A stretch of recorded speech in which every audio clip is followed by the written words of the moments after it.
हरे कृष्ण।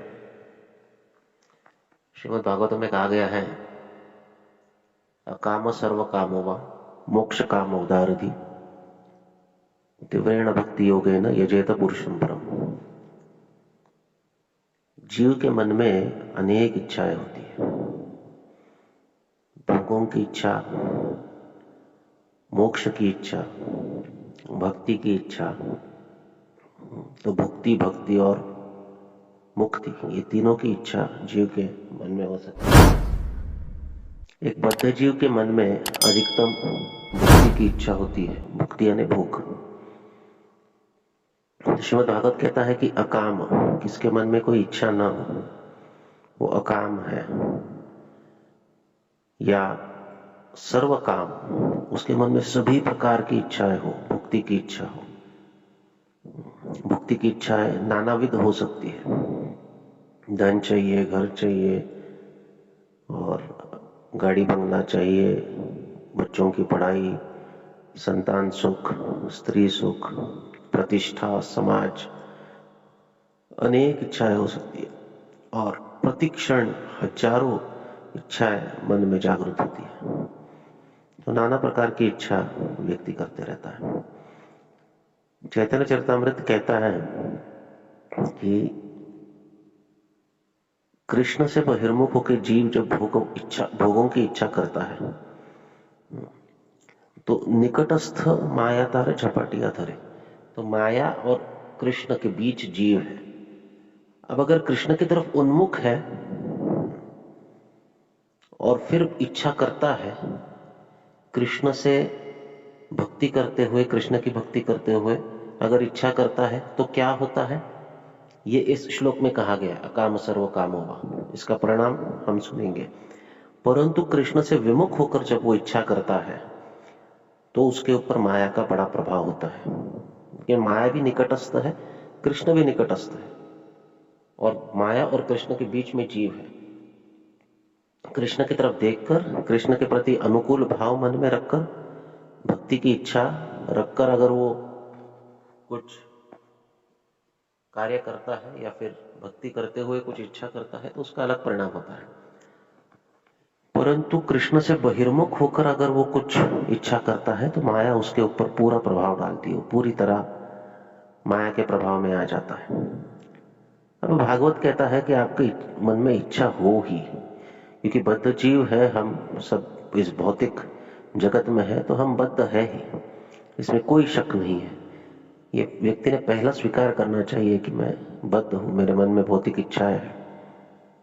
तो हमारे मन में भौतिक इच्छाएं हो और कुछ समय साधन करने से सभी इच्छाएं गायब हुई हो, या फिर हमारे मन में दुखों से मुक्ति की या इस जगत से मुक्ति की इच्छा हो, मोक्ष काम, चाहे कुछ भी हो, भगवान का भजन करना चाहिए।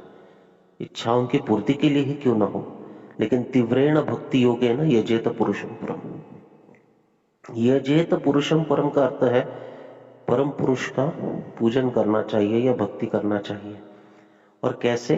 तीव्र भक्ति योग के द्वारा। तीव्रेण भक्ति योगेन यजेत पुरुषं परम।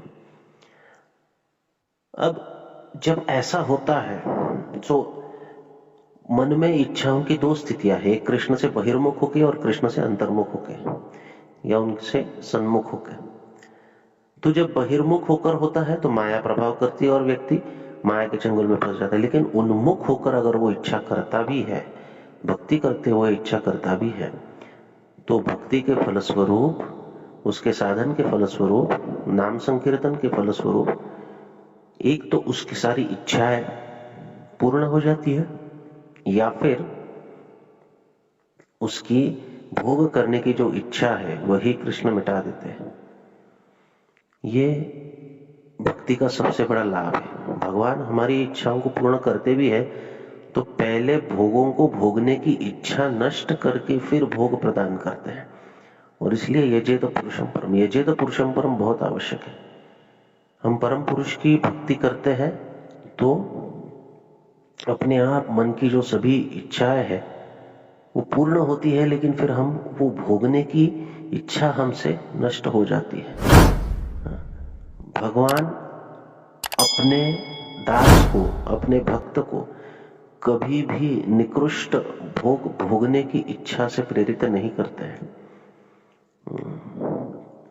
चैतन्य चरितामृत में चैतन्य महाप्रभु कहते हैं कि जीव जो है नाना प्रकार की इच्छाएं करता है, वो नाना प्रकार के भोग भोगने की इच्छा करता है, लेकिन वो आज्ञा है, लेकिन मैं तो विज्ञ हूं, मैं तो जानता हूं कि उसको क्या देना चाहिए, क्या नहीं देना चाहिए। तो मैं उसे निकृष्ट भोग देने के बजाय क्या करता हूं, मैं उसे निज प्रेम प्रदान करता हूं। वो अगर मुझसे प्रार्थना करता है तो मैं उसे निज प्रेम प्रदान करता हूं, और जब निज प्रेम प्रदान करता हूं तो उसकी सभी इच्छाएं जो है नष्ट हो जाती है। वास्तविक जीव को चाहिए क्या? देखिए, हम धन भी कमाते हैं, हम प्रतिष्ठा कमाते हैं, हम सामाजिक प्रतिष्ठा चाहते हैं, या समाज में सत्ता चाहते हैं, अधिकार चाहते हैं, धन चाहते हैं, ऐश्वर्य चाहते हैं। ये सब क्यों चाहते हैं? अगर आप ठीक ठीक उसका विश्लेषण करें तो आपको पता चलेगा कि ये सब हम चाहते हैं क्योंकि वास्तव में हमको प्रेम चाहिए।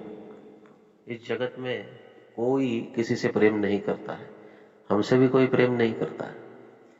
तो हम सोचते हैं कि हमारे पास अगर ये भौतिक संसाधन होंगे तो कोई हमसे प्रेम करेगा, लेकिन हर कोई व्यक्ति इस जगत में केवल और केवल स्वार्थ के लिए है। जब तक उसका स्वार्थ है तब तक वो है, जब नहीं है तो नहीं है। जब तक हमारे ऐश्वर्य से उसका स्वार्थ पूरा हो रहा है तब तक ही वो हमारा है। हमारे पास ऐश्वर्य है और किसी का स्वार्थ उसमें नहीं दिख रहा तो वो हमसे ईर्ष्या करने लगता है। तो वृत्रासुर कहता है कि धन प्राप्त होने से क्या क्या होता है? तो धन प्राप्त होने से नाना प्रकार का द्वेष और ईर्ष्या और व्यसन, व्यसन का अर्थ है दुख, ये सब प्राप्त होता है। तो वित्त नित्यार्थी देना वित्तेन, नित्य रूप से दुख देने वाला अगर कोई है हमारे पास तो वो धन है। क्योंकि जब धन है तब लोग अपना स्वार्थ साधना चाहते हैं। जब धन नहीं है या फिर धन है भी और स्वार्थ नहीं निकल रहा है तो लोग हमसे द्वेष और ईर्ष्या करने लगते हैं। तो हमें जो कुछ भी चाहिए, धन हो, ऐश्वर्य हो, सत्ता हो, प्रतिष्ठा हो, वो बस इसलिए चाहिए क्योंकि लोग हमसे प्रेम करें, लोग हमको मान दे, लोग हमको सम्मान दे, बस यही तो इच्छा है। और क्या है? कोई वो नोट का के थोड़ी जी सकता है, चाहे कितना भी पैसा हो, हजारों करोड़ों रुपए उसके पास पड़े हो, लेकिन अगर कोई उसे मान सम्मान नहीं देता है तो व्यक्ति बहुत अधिक फ्रस्ट्रेट होता है, बहुत अधिक उसे मानसिक व्याधि होती है। तो प्रेम के तो हम वास्तविक देखा जाए तो हर जीव जो है प्रेम का भिखारी है, क्योंकि प्रेम से ही उसे आनंद मिलता है। अब यही प्रेम जो है ये हमें भक्ति साधन से आसानी से और अनायास प्राप्त होता है। क्योंकि जैसे ही हम भक्ति साधन करते हैं, तीव्र भक्ति करते हैं, तो कृष्ण के प्रति प्रेम उत्पन्न होता है, और कृष्ण के प्रति प्रेम उत्पन्न होता है तो कृष्ण के भक्तों के प्रति भी प्रेम उत्पन्न होता है। भक्तों का समाज एक अलग ही दुनिया है। इनके बीच में जो प्रेम होता है वो किसी भौतिक इच्छा अपेक्षा के आधार पर नहीं होता है। आपके पास ऊंचे कुल का जन्म है, शिक्षा है, या विद्या है, या धन है, इसकी कोई अपेक्षा नहीं करता है। आप बस भगवान का भजन कर रहे हो, यही अपेक्षा है। कलियुग में कलेर दोष निधे राजन अस्ति एक महद्गुणात् कीर्तनादेव कृष्णस्य मुक्त संग परम वर्जित। केवल एक ही अपेक्षा है कि हम कृष्ण कीर्तन करें। कृष्ण कीर्तन करने से हम मुक्त संग परम वर्जित, बद्धावस्था से मुक्त जीवों के संग में जाते हैं, और जो मुक्त है, नित्य मुक्त है, उनके संग में रहने से हमें अनायास वो प्रेम और आनंद प्राप्त होता है। कुछ और करने की जरूरत नहीं होती है। व्यक्ति एक गमछा पहनकर भी अपना जीवन वैसे देखा जाए तो गुजार सकता है अगर वो भक्तों के संग में, भक्ति साधन और कथा कीर्तन में उसका मन रचा पचा है। तो ये जब तक हमें अनुभूति नहीं होगी और इस बात का विश्वास हमारे मन में नहीं होगा, तब तक हम चाहे कितना भी प्रयास कर ले और कितना भी धन ऐश्वर्य इत्यादि कमा ले, हम सुखी नहीं हो सकते, हम आनंदित नहीं हो सकते। आनंद ये पैसे से नहीं आता है, लेकिन पैसे के परिणाम में हम आनंद ढूंढना चाहते हैं, हम लोगों का प्रेम प्राप्त करना चाहते हैं, मान सम्मान प्राप्त करना चाहते हैं, परंतु वो तो भक्तों के समाज में वैसे भी हमें मिल रहा है। इसलिए भक्तों के समाज में रहना है तो भगवान की भक्ति में रहना होगा, और भक्ति करनी है तो उसका प्रारंभ भगवान के कीर्तन से होता है। श्रवण और कीर्तन, भगवान के नामों का उच्चारण और भगवान के नामों का साधन, यही हमें जो प्राप्तव्य या प्राप्त करने की इच्छा है, जो वांछनीय है, ये प्राप्त कराएगा। इसलिए भगवान के भजन को सैक्रिफाइस करके और कुछ भी करने का प्रयास करेंगे तो दुख ही दुख मिलेंगे, और बाकी सबको सब्स्टिट्यूट करके भगवान का भजन करेंगे तो सारी इच्छा उनकी पूर्ति होगी। हरे कृष्ण।